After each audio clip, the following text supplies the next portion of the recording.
జనసేన ఆవిర్భావ సభలో పవన్ కళ్యాణ్ గారి ప్రసంగాన్ని చూసి అప్రస్తుత ప్రసంగంలాగా ఉంది అన్నట్టుగా మేధావులు విమర్శకులు వ్యాఖ్యానాలు చేస్తున్నారు. నిజమే, 100% అప్రస్తుతము అపరిపక్వత కూడుకున్నటువంటి ఉపన్యాసమే అది. అయితే మంచుకో చెడుకో అదృష్టమో దురదృష్టానికో తెలియదు, కానీ అపరిపక్వత యువత కూడా తక్కువేమీ లేదు. దయచేసి యువతులారా, నేను ఈ మాట అన్నదని మిమ్మల్ని అవమానించానని బాధపడకండి.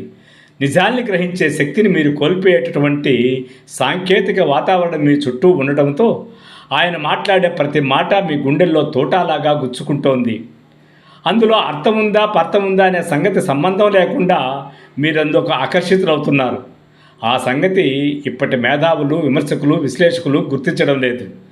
ఏది ఏమైనా పవన్ కళ్యాణ్ గారి అప్రస్తుత ప్రసంగము అపరిపక్వతతో కూడుకున్నప్పటికీ అపరిపక్వత ఉన్నటువంటి జనాలు ఎక్కువగా ఉన్నారు కాబట్టి ఖచ్చితంగా వాళ్ళని ఆకట్టుకుంటుంది. ఆ ప్రమాదకార ధోరణిని హెచ్చరికగా చూడకపోతే మళ్ళీ భారీ మూల్యమే చెల్లించవలసి వస్తుంది ఆంధ్రప్రదేశ్ ప్రజానీకం.